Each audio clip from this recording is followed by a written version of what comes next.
우리가 말씀을 모르면 안 돼요. 시대가 그렇게 악해졌습니다.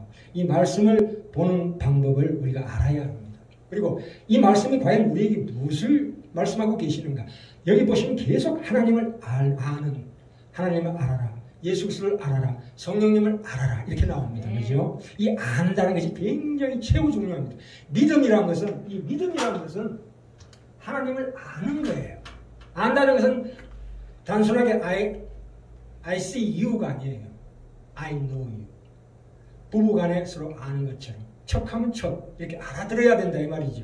그러니까 안다는 것이 믿음입니다. 하나님을 아는 것이 이코로 믿음이에요. 그래서 우리 교회라는 것은 이 교회의 기능 중에 가장 중요한 1차적인 기능은 뭐냐면 하나님과 사람 사이의 그 관계를 회복시키는 거에 있어요. 하나님과 사람과의 관계를 회복시키는 게 있어요. 그래서 오늘 제목이 뭐냐면 우리가 에베소서 6장 10절에 주 안에서 봐 그 힘의 능력으로 강건하기 해서 영적 전쟁을 치르기 위해서 우리가 지금 말씀을 우리가 상고하고 있는데요. 그 중에서 가장 유의해야 될 오늘 말씀을 전하고자 합니다. 우리가 받은 줄로 믿는 것, 자기 설득의 위험성에 대해서 말씀드리고자 합니다. 우리가 구원을 논할 때 먼저 받은 줄로 믿어야 합니다. 그렇죠? 안 그렇습니까? 자, 여기 보시면, 자, 본문 한번 볼까요? 베드로후서 1장 3절부터 4절까지가 우리에게 주신 거예요. 이게 주신 겁니다. 하나님이 한번 읽어볼까요? 베드로후서 1장 3절에 그의 신기한 능력으로 생명과 경건에 속한 모든 것을 우리에게 주셨대요. 그게 구원입니다. 이는 자기의 영광과 더불어서 우리를 부르신 자를 알므로 말미암음이라. 왜 우리에게 하나님을 알게 하셨을까요? 4절에 나옵니다. 이로써 그 보배롭고 지극히 큰 약속을 우리에게 주사 이 약속으로 말미암아 너희로 정욕을 인하여 세상에서 썩어질 것을 피하여 신의 성품에 참여한 자가 되게 하려 하셨으니 이렇게 나옵니다. 우리가 구원받았다는 것은 우리 속에, 우리 영혼 속에 새로운 마음을 창조하신 거예요. 믿지 않았을 때는 말하자면 짐승이었었는데, 짐승보다 더 못한 존재였었는데 이제 진실로 하나님의 형상을 닮은 사람이 되었다는 것이 이게 구원이에요. 그렇죠? 이거는 우리가 받은 줄로 믿어야 합니다. 그렇죠? 그러나 이제 이 세상 살아갈 때, 일상생활 가운데에서 신앙생활을 할 때에는 이 받은 줄로 믿기만 하면 되는 게 아닙니다. 이 경계선을 분명히 알아요. 받은 줄로 믿어야 되는 거 있는 반면에 받은 줄로 믿으면 안 되는 게 있어요. 그에 대해서 확실한 구분을 가지셔야 돼요. 자, 제가 옛날에 기도원에 자주 갔습니다. 처음 예수 믿고 난 다음에 기도원에 자주 갔는데 그때 이런 경우가 있었어요. 우리가 그때는 질병이 굉장히 많았어요. 불치병이 많았다고. 요즘은 뭐 의학이 발달돼가지고 참 암 환자도 살리는 시대입니다. 그렇죠. 근데 그 당시에는 참 대책 없는 병이 많았죠. 그래서 기도원에서 금식 기도를 많이 했었습니다. 그래서 제가 기도원에 자주 갔었어요. 근데 거기에서 어떤 현상을 봤냐 하면 분명히 하나님의 기적이 임해가지고 지금 60년대, 70년대, 80년대, 90년대는 하나님의 기적이 엄청나게 이 땅에 우리 특히 대한민국에 많은 기적을 일으켰습니다. 목사들이 교회를 개척하기만 하면 사람들이 엄청 몰려들어서 크게 부흥했어요. 그게 인간이 잘해서는 그런 게 아니에요. 하나님이 그 시대가 되니까 그렇게 기적을 베풀어 주신 시대가 있었어요. 그러나 지금은 우리나라가 다 잘 살게 됐어요. 누구 한 사람 먹고 살기 힘든 사람 있으면 나오라고 그래요. 없어요. 없습니다. 더 세상이 부해지고 편해졌습니다. 그래서 하나님의 기적이 더 이상 이런 기적이 안 임하는 건데요. 그 당시에 질병을 고치기 위해서 기도원에서 기도할 때 엄청난 기적이 많이 일어났어요. 그런데 제가 1년 동안 지켜본 바로 의하면 하나님의 권능으로 병이 확 나섰는데 돌아서서 6개월, 1년 후에 그 병이 다시 재발하더래요. 그런데 과거에 그때 겪었던 그 병보다 나중에 1년 후에 다시 재발한 그 병이 더 커져 있더라고요. 이게 어디서 발견됐냐면 마태복음 12장에 가보시면 19쪽입니다. 이 말씀 찾는 연습을 하셔야 돼요. 마태복음 신약성경 한번 가봅시다. 신약성경에 어떤 귀한 말씀이 있냐 하면 마태복음 12장입니다. 거기 책가서 꽂아놓으시고 12장 43절부터 45절까지 있습니다. 제가 읽겠습니다. 마태복음 12장 43절부터 45절까지 있어요. 자, 제가 읽겠습니다. 더러운 귀신이 사람에게서 나갔을 때에 물 없는 곳으로 다니며 쉬기를 구하되 얻지 못하고. 우리가 여기 더러운 귀신이 사람에게서 나갔을 때에 귀신을 쫓아내는 축사사역이 있습니다. 분명히. 그런데 그때에 물 없는 곳으로 이 귀신이 다니며 쉬기를 구하되. 이 물 없는 곳이란 건 뭐냐? 물은 하나님의 말씀입니다. 말씀이에요. 그렇죠? 쉽게 얘기해서 물이 뭐라고요? 하나님의 말씀입니다. 말씀이 있는 곳에 귀신이 못 옵니다. 그죠? 말씀에 괴로워합니다. 말씀은 도망갑니다. 바로 물 없는 곳으로 다니며 쉬기를 구하되 얻지 못하고 이에 가로되 내가 남은 내 집으로 돌아가리라 하고 와보니 그 집이 비고 소재되고 수리되었거늘 이에 가서 저보다 더 악한 귀신 7번을 데리고 들어와서 그하니 그 사람의 나중 형편이 전보다 더욱 심하게 되느니라. 이 악한 세대가 또한 이렇게 되리라. 이렇게 나옵니다. 그렇죠? 병을 고치면 뭐예요? 그것을 유지를 해야 돼요. 그래서 예수님이 항상 병을 고치고 난 다음에 무슨 말씀하셨습니까? 다시는 가서 되짓지 마라. 이렇게 나오죠. 그죠? 우리가 병을 쫓아내고 나의 모든 그 질병을 고치는 것보다 더 중요한 건 뭐냐면 나의 육신의 건강 이전에 내 영적인 건강을 먼저 체크해 봐라 이 뜻입니다. 굉장히 중요한 대목이에요. 병을 낫는 게 중요한 게 아니에요. 그 이유가 더 중요해요. 마귀는 틈을 타서 들어옵니다. 순간적으로 들어옵니다. 그래서 이 시대가 그렇게 악한, 그래서 우리가 보셔요. 야고보서 5장에 보시면 제가 읽겠습니다. 그냥 들어보셔요. 자, 우리가 흔히 알고 있는 이 말씀입니다. 우리가 병든 자를 찾아갈 때 야고보서 5장 이 15절부터 16절을 들고 갑니다. 뭐라고 나옵니까? 믿음의 기도는 병든 자를 구원하리니 주께서 저를 일으키시리라. 혹시 죄를 범하였을지라도 사심을 얻으리라. 이러므로 너희 죄를 서로 고하며 병 낫기를 위하여 서로 기도하라. 의인의 간구는 역사하는 힘이 많으니라. 이렇게 나옵니다. 그죠? 이게 질병을 고친다는 걸 선에서 멈추면 안 돼요. 분명히 말씀이 그렇게 나오죠. 믿음의 기도는 병든 자를 뭐 한다고요? 구원하리라. 구원하리니라고 해요. 구원하리니. 병을 고쳐준다는 것보다 더 우선적으로 그 사람의 구원을 위해서 우리가 힘써야 합니다. 그죠? 안 그렇습니까? 제가 우리 둘째 형부가 몹쓸병에 걸렸습니다. 근데 그분 앞에 가서 기도할 제목이 뭐겠어요? 주여 이분을 구원하여 주시옵소서. 이분이 자기 질병을 복기 이전에 그의 영혼을 먼저 구원하여 주시옵소서. 이렇게 기도하는 게 맞는 거 아니겠어요? 그게 하나님의 뜻에 맞는 기도예요. 그죠? 그래서 주께서 저를 일으키시리라. 그 일으키시는 것은 하나님의 주권에 속한 거예요. 내가 기도를 열심히 했기 때문에 그것을 원인으로 제공해서 하나님 주시옵소서가 아니에요. 이 굉장히 오해하시면 안 되는 대목입니다. 그렇죠? 구약에도 구약의 기적들이 많아요. 근데 그거를 하나님께서 미리 예고하신 적이 없어요. 미리 예고하고 지식을 주신 적이 없다고요. 물론 그렇게 오해할 만한 구절이 있지만 그건 더 깊은 앞뒤 문맥을 살펴봐서 이게 무슨 뜻인가를 알아야 되는 그런 그게 있기 때문에 우리는 논외로 칩시다. 제껴놓고 신약시대에 들어와서 하나님께서 병을 고쳐주실 때 미리 예고하고 고쳐준 적 없습니다. 없어요. 없다고요. 사도행전에 보시면 베드로와 요한이 성전 미문의 안전뱅이에게 행한 일, 그들을 일으킨 일과 바울이 루스드라에 있는 역시 안전뱅이를 일으키신 일에 사도들은 자신들이 기적을 행할 것이라는 사실을 미리 알지 못했습니다.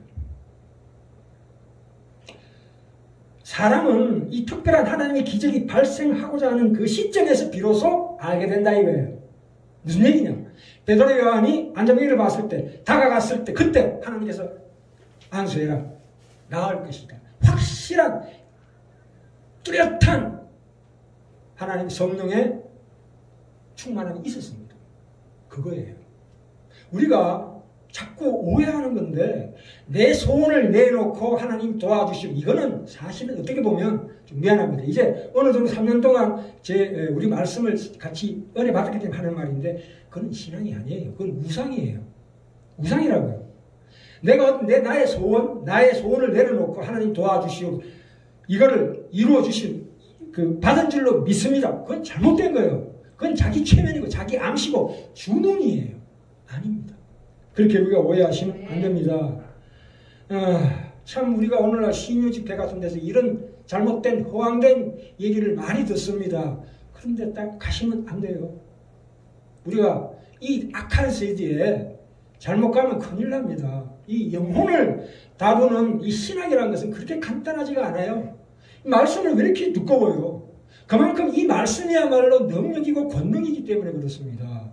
하나님과 우리 관계를 진실로 영혼에 소통이 이루어지면 우리 마음속에 하나님이 주시는 평안이 들어와요. 근데 내가 자꾸 받은 줄로 믿으면 그게 최면이 돼가지고 뭐가 진짜인지 가짜인지 구분을 못해요. 그 틈새를 누가 파고 들어봅니까? 마귀가.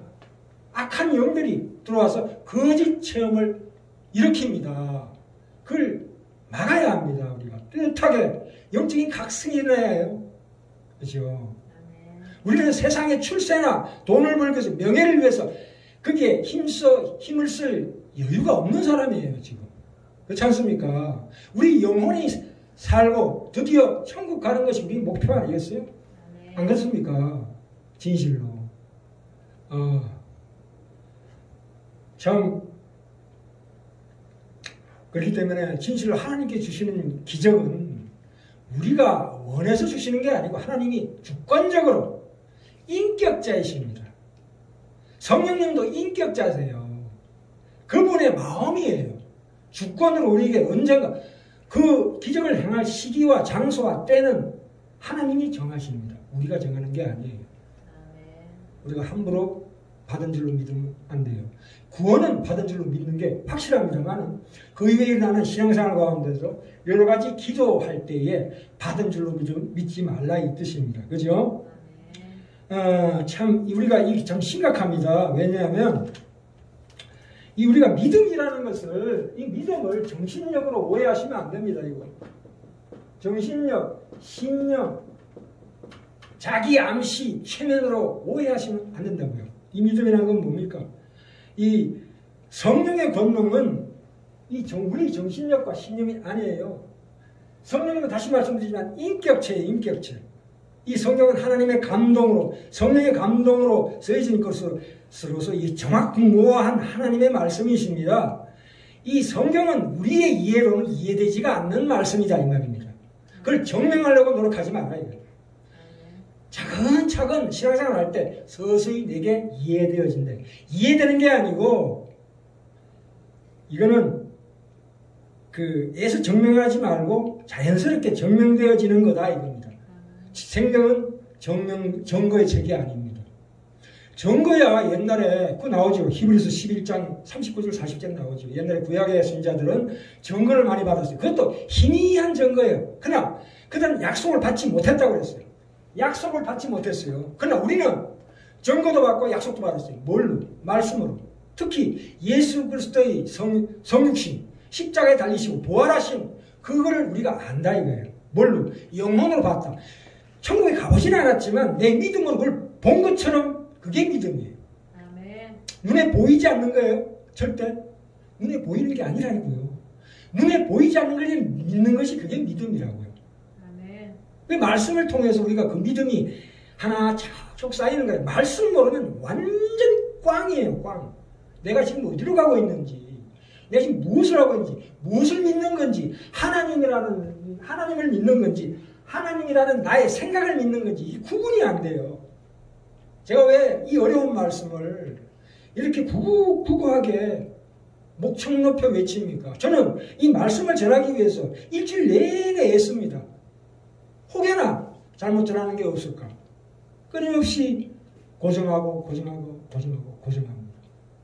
내가 겸손하게. 목사가 타락하는 이유는 뭐냐면 세상에 보이는 걸 바라보기 때문에 타락하는 거예요. 다른 거 없어요. 잘난 척 하려고 하는 거예요. 성도들 많이 모이면 뭡니까? 그게 자랑하는 거 아니에요. 자기 잘난 거예요. 인정을 하는. 그래서는 안 돼요. 그래서 저는 철저하게 빚도 없이 이름 없이 남에게 인정 안 받는 쪽으로 가고자 해요. 그게 내가 좋아서 가는 게 아니라 그렇게 해야만이 하나님의 인정을 받는다고요. 내가 죽고 나서 누구한테 인정받겠어요? 사람은 저번에도 말씀드렸지만 인간은 죽을 때는 세상에 관계에서 완전히 버림받아요. 부모, 형제, 가까운 이웃, 내가 그토록 도움받던 이유 말짱 헛거예요. 저는 헛거라고 그냥. 나와 하나님과 1대1의 관계예요. 1대1의 관계. 여기에서 진정으로 하나님께 인정받는 자가 돼야 된다는 거 아니겠어요? 그럼 세상에 칭찬받으면 어떻게 돼? 그거 다 까먹는 거라고요. 다 까먹어요. 좀 미안합니다. 물론 안 하는 것보다 100배 낫지만, 그죠?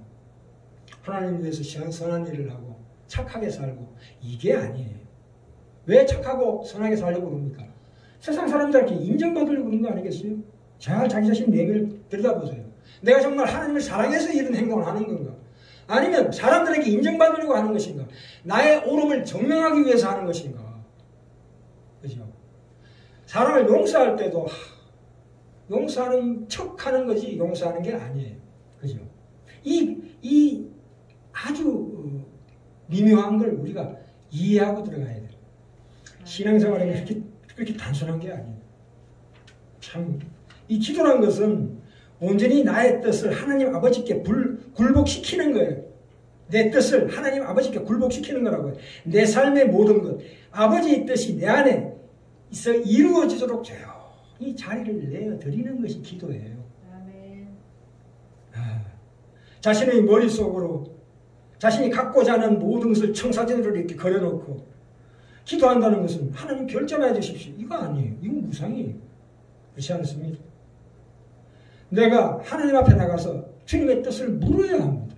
제게 다가오는 이 고난의 뜻이 무엇입니까? 말씀으로 조명해봐야 이것이 무엇입니까? 이거는 우리 자신 어떤 고난과 환난도 뚫고 나가라고 주시는 거예요. 피하라고 주신 게 아니라고요. 피하라고 주는 게 아니라 뚫고 나가봐라. 된다 이게. 뚫고 나가봐라. 이것이 바로 베드로후서 1장 오늘 읽은 말씀의 기본 요체예요. 피하지 말아요. 피하지 말아요. 자기 연민이라는 게 얼마나 신앙의 적인지 아세요? 자기 연민. 자기 서름에 겨워서 우는 거. 자기 자신을 동정하면 안 돼요. 뚜렷하게 하나님만 바라보고 하나님 안에서 평안을 누리셔야 합니다. 그렇죠? 그것이 신앙이 아니에요.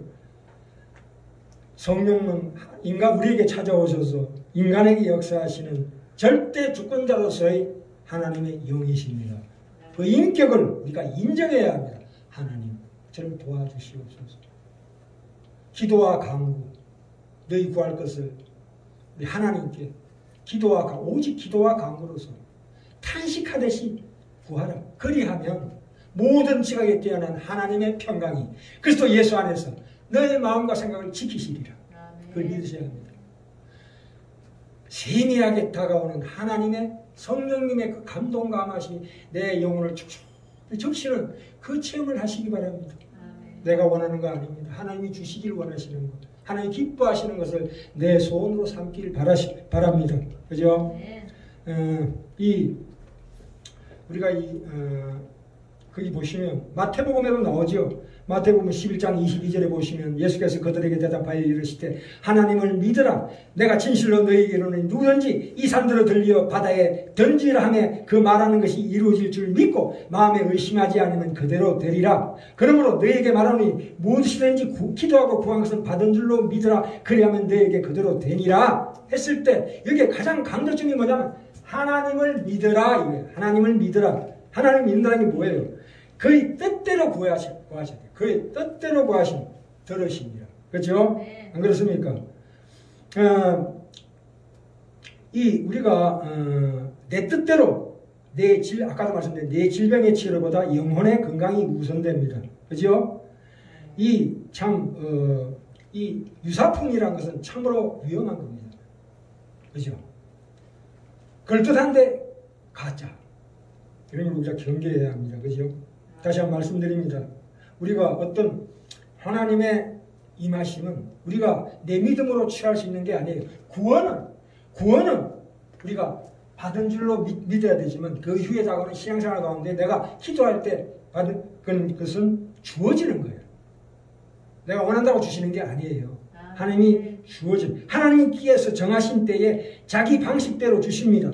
다시 한번 말씀드립니다. 언제 어디에서 어떻게 그것을 주실까를 하나님께서 결정하십니다.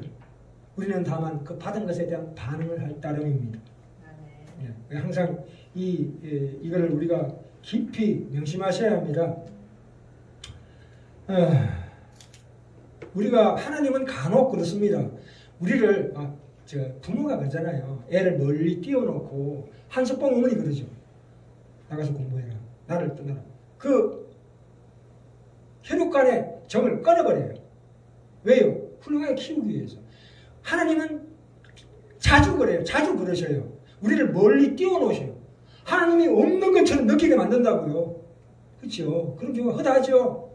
아무리 애타게 불러도 하나님은 응답이 없었어요. 응답이 없는 것이 응답이에요. 그때 믿음의 눈을 가지시고, 이 믿음이란 것은 사실 막말로 모험이에요.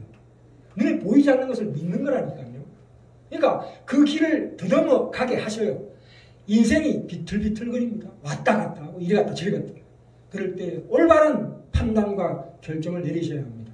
그리고 여기 우리 믿지 않는 우리 그 청년이 와 계시는데 딱 한마디만 말씀드릴게요. 믿지 않는 자와 멍에를 매지 마라. 아멘. 다 믿는 분이기 때문에 말씀드려요. 믿지 않는 자와 같이 살면 안 돼요. 아멘. 뭐 복음을 전파한다고요? 사람 구원하는 게 그렇게 쉬운 게 아니에요. 몇 번 얘기했다고 해서 교회 온다고 해서 믿는 사람이니까 천만에 아니에요. 큰 교회일수록 악축쟁이들이 더 많아요. 더 많다고. 사람 한 사람 구원하는 게 그게 쉬운 일인 줄 아세요? 하나님 허락하지 않으면 안 돼요. 인간이 아무리 노력해도 안 된다고요.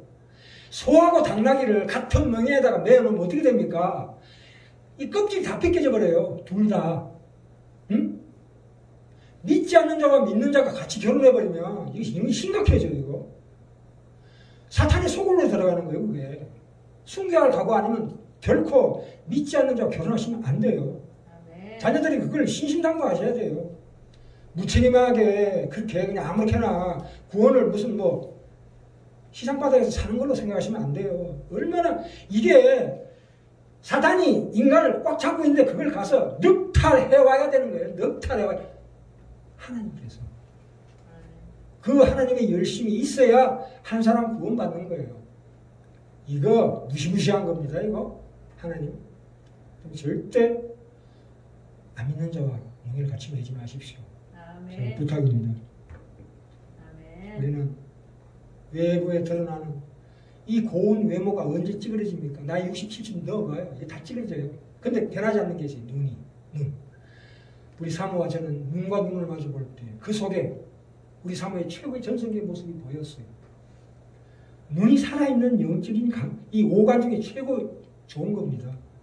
우리 사모와 제가 늙어서 한 사람이 죽을 때 그 눈을 바라보면서 당신의 몸은 다 찌그러졌지만 그 눈을 바라보니 당신의 젊은 모습이 거기 있구나. 당신 참으로 당신을 만나서 내 인생 참으로 행복했노라. 이런 고백을 할 수 있어야 합니다. 아멘. 안 그렇습니까? 그게 인간의 올바로 사는 인생입니다. 그래서 저는 하나님께서 우리 사모를 제게 만나게 해주신 게 너무 감사해요. 서로 반대해요. 맨날 싸워요. 그러나 그 속에서 우리의 인격이 더 훌륭해지는 거예요. 아멘. 세상 살아갈 때 우리가 이 세상 산다는 게 뭐예요? 마지막으로요. 내가 이런 대한민국에 어떤 부모 밑에 이런 환경 가운데 산다는 것을 하나님께서 정말 말씀드렸지만 가장 최선의 장소에 나를 꽂아놓으셨어요. 그것이 없으면 내 주변에 불편한 관계가 없으면 내가 잘하질 않아요. 신의 성품에 참여한 자가 되지를 않아요. 그렇기 때문에 내게 주어진 어떤 환경, 어떤 조건, 내 육체적인 질병마저도 나를 하나님께서 더 존귀하게, 영광스럽게 만들어가는 하나님의 손길이에요. 손길. 손길이라고요. 이걸 빨리 변화시켜 주십시오. 아니에요. 그렇지 않습니다. 이 신앙생활이라는 것은 하루하루 쌓아가는 거예요. 하루. 공부를 한꺼번에 왕창 하는 사람이 어디가 있어요? 매일 해야죠. 매일 해야죠. 음악가가 이 기타, 클래식 기타 하는 사람이 하루에 한 번씩 이 조율을 튜닝합니다. 도레파솔라시도 이거 쳐요. 왜요? 이 감각을 잊어버리지 않기 위해서. 신앙은 과거에 아무리 잘했어도 현재 잘못 가면 안 돼요. 계속 그걸 유지해야 돼요. 운동도 한꺼번에 하는 법이 어디가 있어요? 하나씩 하는 거예요. 한 계단씩 올라가는 거예요. 한 계단 올라갈 때 벽이 생겨요. 그러면 그걸 뛰어넘는 훈련을 해야 되고 또 가면 또 벽이 생겨요. 계속 시험이 오는 거라고. 인생이라는 게 그런 거예요. 일상 프로 선수들도 그래요. 어떤 수준에 가면 내 한계를 느끼고 더 이상 올라가지 못해. 그때 벽을 뛰어넘는 것이 뛰어넘고 손흥민 같은 경우에 1년에 100억 버는데 그거 아무나 버는 거 아니에요. 그 많은 희생의 대가가 있었기 때문에 그 피나는 노력이 있을 때 벽이 생길 때마다 뛰어넘고 극복하고 했기 때문에 그 경지에 온 거예요. 아멘. 하물며 신앙이네. 내가 하물며 신앙. 그래서 간절히 원합니다. 비록 내가 항상 말씀드립니다. 내가 10번을 실패하더라도 11번은 다시 일어서리라 하는 그 회개하는 마음, 하나님께 돌아오고자 하는 마음, 이 마음이 항상 매일매일 시간마다 분초마다 내 마음, 내 속에서 용서스러움 채워야 합니다. 그렇죠? 참 이 마지막에 제가 너무 강하게 말씀드려 죄송한데, 그래서 앞으로 비록 우리가 뭐 비대면으로 하더라도 온라인으로 설교를 꼭 들으시고, 뭐 제 설교를 듣던 요즘 유튜브 좋잖아요. 근데 잘 구분해서 들으셔야 돼요. 어떤 잘못 가는 게 있어요. 그래서 제가 거기에 대해서 저에게 물어보시면 제가 추천해 드릴게요. 어떤 책도 추천해 드리고 어떤 목사님도 추천해 드리고 하겠습니다. 그래서 이제는 앞으로 교회 못 오시는 한이 있더라도 어떤 경우에 코로나가 극심해져서 그러면 집에서 말씀을 놓고 제 설교나 다른 설교를 참고해서 꾸준히 일주일에 최소한 한 번은, 한 시간은 참으로 경건한 시간을 집에서 가질 수 있습니다. 꼭 교회 나와야 됩니까? 그렇지 않습니다. 교회는 한 달에 한두 번 나오고 뭐 특별하게 꼭 한 시간은 경건하게 아침부터 내가 오늘 경건한 예배 드려야지 하면서 진실로 말씀으로, 저 설교도 괜찮습니까? 들으시면서 일주일에 한 번은 꼭 말씀으로 들어오세요. 이거 지금 공부 안 하면 안 돼요. 말씀 공부를 철저하게 하셔야 됩니다. 일주일에 한 시간은 꼭 들으시기를 간절히 기도합니다. 축원합니다. 예, 기도하시겠습니다. 하나님 아버지 은혜를 감사합니다. 오늘도 참으로 제가 두서없이 이렇게